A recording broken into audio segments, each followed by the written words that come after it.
my profound honor to be back in the year 2026. I want to appreciate you in a special way for loving the Holy Drive show.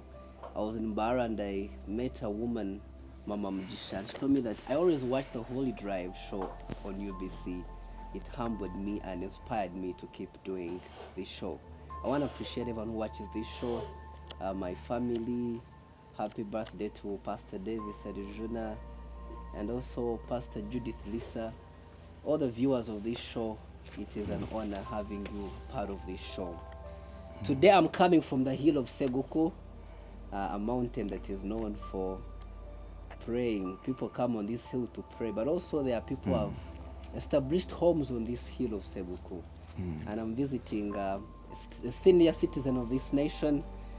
He is an engineer by profession and author of many books, including the book I love most, Thorns and Roses. A man with an experience of over 25 years in leadership training. He's such a great man, all the way from the hills of Kigezi, Kavadi. Ladies and gentlemen, it is my profound honor to be hosting Engineer Francis Musinguzi on the Holy Drive show. You're welcome, Engineer. Thank you so much, Jimmy. It's such a great honor having you. It's an honor to have you too. Thank you, Jimmy, for coming over. How is Kigezi growing up in Kavali? Yes. I mean, like, you know, Kigezi is a land of hills. I know. It's a land of the great. And the British Prime Minister who visited it said, this is undoubtedly the sweetest land of Africa. Exactly. You know, the conducive climate, you just want to be there. I know. We're proud to be part of Kigezi. I know. Yes. You can introduce yourself. I've tried, but I think you can add on more on Yes. the introduction that I've made. Thank you, Jimmy. My name is Francis Musinguzi, as Jimmy has mentioned, born and raised in Kigezi in Uganda, and truly proud to be an African, because these are the roots that, you know, have bred and made us. And indeed, I work as a water engineer. My family and I live in Nairobi, and for 25 years, I've been on this journey of leadership, and clearly it's a place where I feel greatly inspired to drive on and pull other leaders, you know, to be like me and even much greater than me. I know. So it's good to have you. Exactly. Yeah. Are you married? Yes, I am married to one beautiful wife, Dora, That's very key. and we live together. And indeed, when you see the setup of the home we are in, you see her love for flowers, you see her passion in flowers and plants, and also actually nurturing leaders. I attended your book launch. And Yeah. I heard you mention a beautiful woman called Dora, and you say it all begins with Dora. And Yes. ends with Dora. Yes. Greetings to your dear one, Dora. Thank you. Yes. Thank you. I love that. I love the way you embrace marriage. Yes. It's one area that people today are missing out. So Yes. when I see men of your caliber that are celebrating marriage, we don't take that for granted. Yes. So Yes. Engineer, you'll be sharing with us your journey. Where do you come from and how did you meet Christ? So my journey, like any young, you know, youth, I started back in Kigezi High School, and you know, when I was studying in school, and you know, interacting with missionaries who are coming to share with us the gospel. And there's a particular lady that I met. She's called Deborah Michungwe. And I loved the way she was singing with us, and she had a lot of joy around her. And for me, that was my first, you know, level of attraction. But my grandfather, you know, happens to be, you know, a priest in the church. So I already was seeing some of this happening within, you know, my own family. But until when this lady comes to preach to us in school is when I truly understand the joy of, you know, knowing the Lord. And you know, how salvation lifts us beyond our just human and physical ability. Definitely. Yes. How do you eventually, you spoke about Kigezi. Yes. How do you merge finally from the hills of Kigezi? You gather yourself, you become an engineer, you Yes. become such a great man. It's Yes. rare in our region. Yes. Yes. I mean, I must say I've really stood on the shoulders of giants. Because right in Kigezi, I knew my uncle Hans, who was an engineer that had, you know, been educated in Europe, and I admired what he was doing, and I was very curious. I started asking, you know, many questions, getting interested in his life. So I consider, you know, him as being a model, and people like him and other people that I met, you know, inspired me now to get into being a scientist. I didn't know at that point what engineering is all about. It's the first step in the right direction. And then through my reading, I started interacting with stories of, men like Sir Isaac Newton, Michael Faraday. When I was in school, I in fact had put their pictures on the wall, and I would look at Isaac Newton, Michael Faraday. I would read their quotes, Thomas Edison, and every time that I interacted with these figures, it made me love science. I didn't actually leave science from the subjects we are learning in class. I followed these icons of science, and in me it built a fire that I really wanted to be like them. And so I started loving physics, I started loving mathematics, and definitely over the time, I became the best in the sciences, in my time.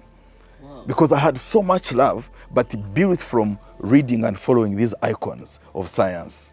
So how do you eventually, because I'm looking at an engineer, Yes. how do you eventually go into writing books, inspiring the world? Yes. It's an interesting story, and I shared it on the launch, that now through my journey, now I become a scientist, and I become very good at mathematics, good at physics. But like many scientists are not good writers, not good speakers. Exactly. And that's what I would hear everyone saying. Until when I started working with one of my bosses, who's called Peter Purcell from US. I worked with Africare, and we were doing roads and water systems. And he said, Francis, I love the work you do in the field. I love the way you present your work when you speak about it. But your writing is not good. He gave me feedback, and I took that feedback positively. I honor my supervisors. I hold them in very high esteem. So when he said, your writing is not good, in fact, he spoke about it and it went down, that feedback that makes you feel uncomfortable. But I sat back and I said, okay, so how do I become a good writer? I started, picking up books in literature, and guess what I found? That in fact, the writers of some of these mainstream literature books were scientists. So now I get more interest, and I start reading about their books, how they're writing. I start writing reports. I started working with, my supervisor himself, Peter Purcell. And when he would be writing reports, I would ask for a lot of feedback. I would ask to volunteer to write other people's reports within the office. And for me, that's how the journey begins. And then listening to writers, and this interest, the rest is history. I can tell. The rest is history, When yes. you look at yourself today, what do you think has been the secret behind your success? When I look at myself, it's a long story. The secret behind my success, to me, I consider myself as a dropout who was saved by the hand of God. Because I see the colleagues that I, started my journey with. And truthfully, if it hadn't been the hand of God, I would be far, far from where I am. I wouldn't have made it. So there is clearly the hand of God taking me from one level to another, helping me to meet people I would have never met in my entire life. Like the very first interview I sat in, I did not even write an application. I got in the interview, and one of the people who was being interviewed was my lecturer in engineering. So clearly, if it was about experience and competencies, there is no way I would stand in that space. So you believe it's been God? It's been God all the way through. But some feel like it's their making, they've hustled it out. Yes, yes. So for you feel in your heart, it's been God. It's been God. And a fool in his heart says there is no God. Because the higher you go, the more you actually realize that human effort is limited. That's so beautiful. It's completely limited. Wow. Yes. Engineer Francis, Yes. you're mostly known for inspiring people, leadership training, writing books. And I want to focus more on your books that you've written. Mm-hmm. I've heard your story. You're such a man that has walked a journey with God. You've hustled it out. Mm. The books like Thorns and Roses. Mm. I think it's a book that I love most. Your favorite book? Huh? Favorite book. Yeah. What motivates you? What inspired you to write such a book? Thorns and Roses, like I've shared my story, is that I started with very humble beginnings. If you've been to Kigeza and seen those mountains, I was a day student going to school, not very privileged, and just barely surviving, living through without, these days you see young people with, pocket money, and all you need, you're dropped in school. And I have really pushed my age through an experience, starting to work, and I was riding a motorcycle for 7 years through 4 districts. Yeah, 7 years on a motorcycle. I have that motorcycle. In fact, the guy I gave it to decided to keep it like a museum.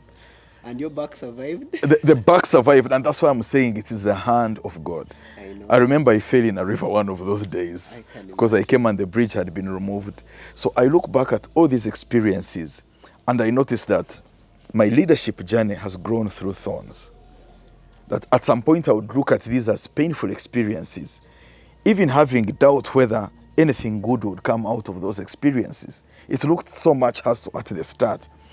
Trying to work, trying to get myself, to be in the middle management level. And you find it is taking so long. So these are thorns, they are pains. But I realize, looking back, that out of those thorns came the story of roses.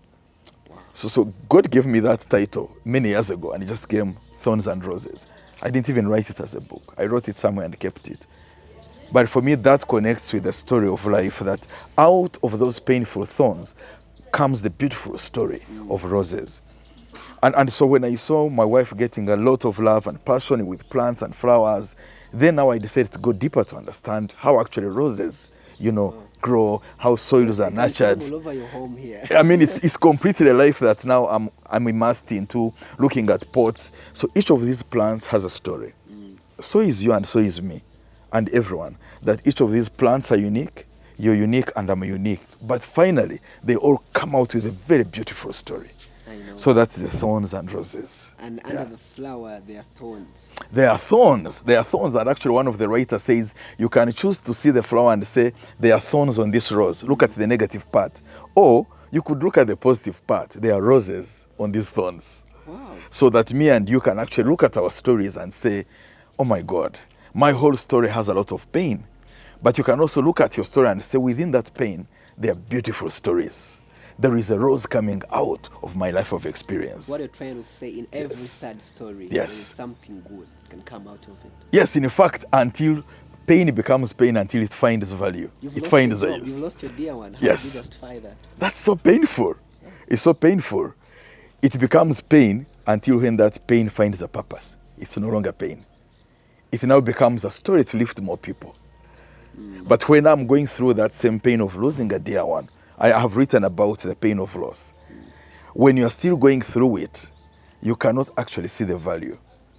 I know. But we know that everything in God works for a purpose. Exactly. And when this pain finds a purpose, it ceases to become a thorn in our life. It becomes a rose. Wow.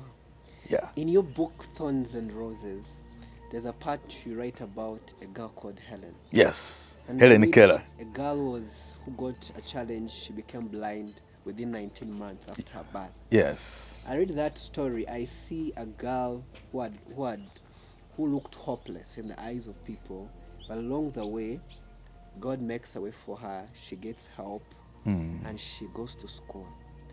And a journalist questions after her had attained a degree, that's what is worse than a blind person? Yes. And the girl replies and says, worse than a blind person is a person with sight but with no vision. Yes. Yes. Talk about that story. I mean, it's a painful story when you look at how Helen, grows in an environment where there was no braille. You know how these blind people write?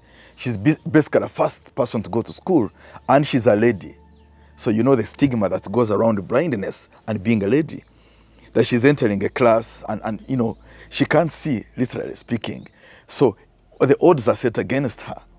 And so I got interested in this story because by all means, you wouldn't expect this person to get through school and graduate with a bachelor's degree. So on her day of graduation, Helen has passed so many dark spots, so many thorns that cannot even be mentioned. And so when I see her graduating on this day, somebody like you, Jimmy, is a journalist, and is interviewing her, this journalist in his mind is actually saying there is nothing worse than blindness.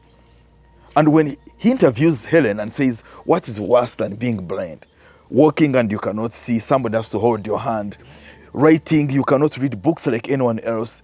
Teachers come to class and you can't see them, you can't hear. And she says, worse than being blind is to have eyes, to have sight, but without vision. That me and you who actually can see are judged more. To have this sight, to have these eyes, but we cannot see vision. Vision is the ability to see beyond our sight. Vision is the ability to see beyond our eyes. That Jimmy, me and you, when we close our eyes, beyond what we see in the present time, we're able to see with the eyes of the future. And you see, that's what God gives us. That if you're limited, if I'm limited, we begin to just see with the environment that is around us. But in fact, God opens our eyes to see possibility in the future. Amen. That though our beginnings are small, but our end shall be glorious. It is that future that drives us. The Bible says, for the joy set before him, he endured the cross, scorning the shame, and now sits at the right hand of the Father. That is the eyes of vision that Christ moved with. And it is the same sight that we are expected to move with. Not our physical eyes, because they are limited. Imagine, Jimmy, that I have grown in the Kabale. I could only see what was around me in the hills. But now, the Lord has lifted me to oversee an Africa regional program. How could I have seen Nigeria, Ghana, and South Africa? I know. It is the eyes of vision that I must trust the one who has called me, that is prepared a future much bigger than what I can see. So the story of Helen Keller is a story that says, don't actually look at your present. Look at the future that is unfolding before you. And in fact, now in the US, there is an entire day to honor Helen Keller. Imagine the US for what it is, honoring a lady that was born and experienced blindness within those early months. So look at what we can become, exactly. You and myself. Yes, I'm looking at someone with both eyes and they are mediocres.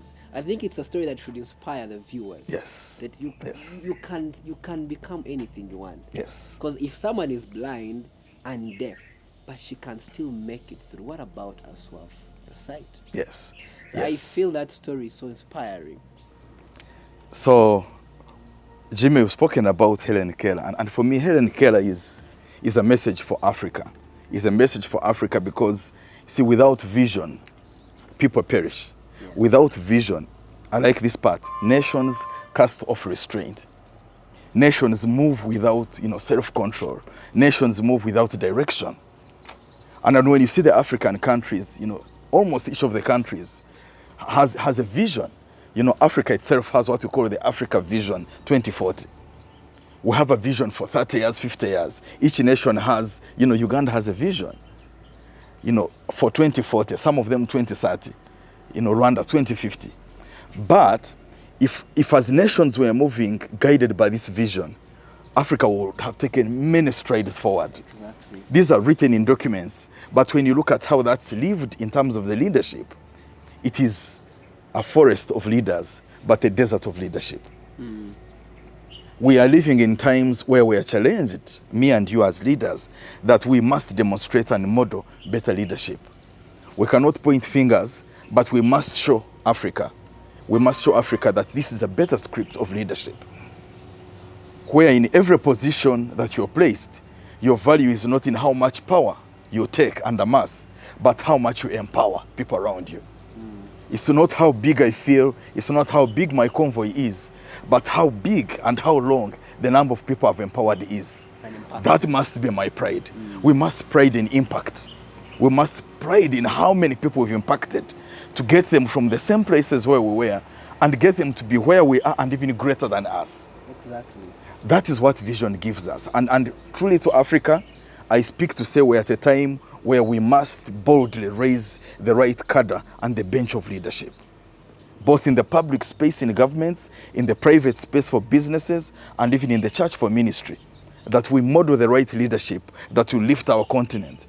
Because without a vision, nations cast off restraint. With vision, we begin to see progress. And someone said that there is no competition. At the end of the day, there's enough space for all of us at the top. There is so much room at the top. So much room at the top. Exactly. Yes. I don't want people to be fighting one another.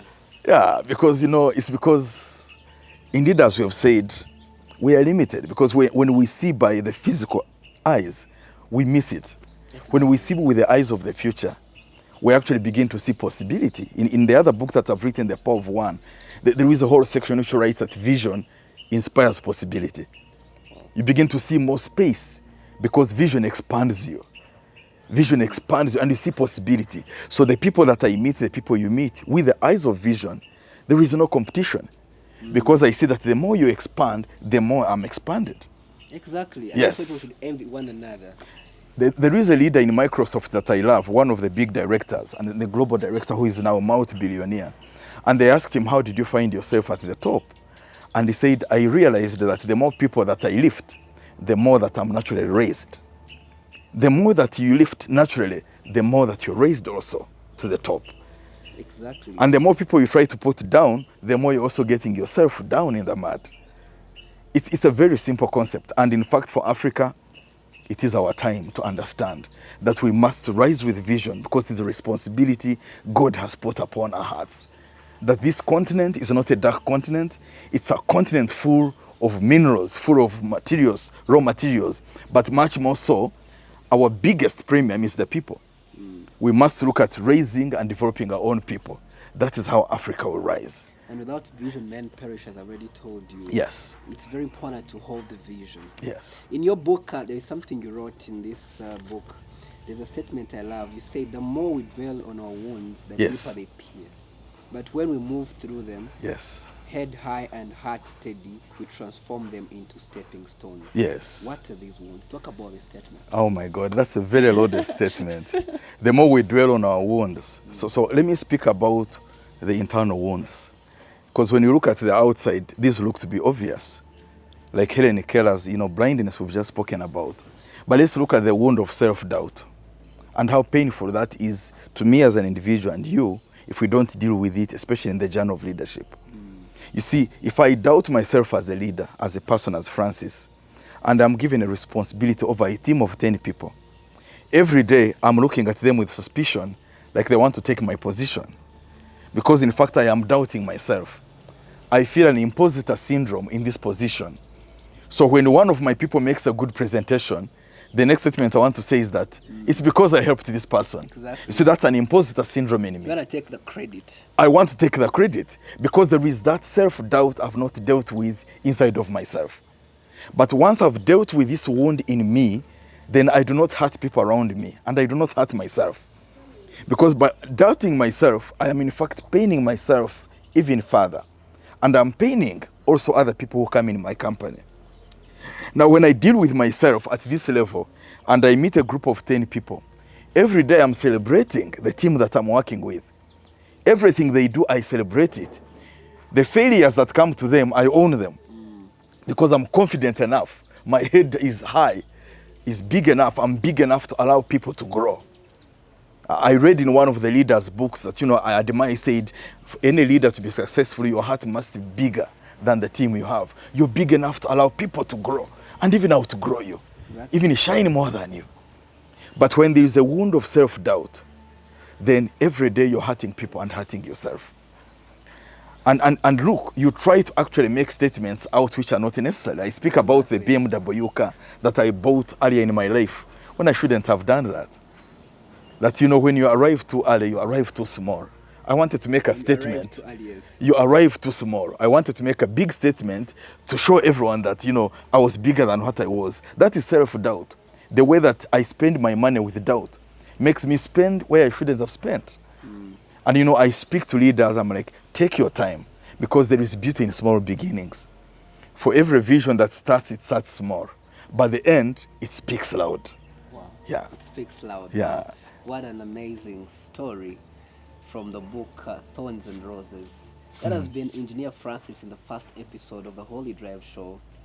What a wonderful story. Thank you. In the second episode, you'll be telling us about the power of one. It's an amazing book. I'm driving the show from his stories, from his books, because inside these books, there's a lot of wisdom that you can pick and you run the rest. It's been a pleasure having you on the Holy Drive Show. I'm coming to you from Seguku, and I've been honored to visit Engineer Francis, who has been telling us about his journey and briefly about one of his books.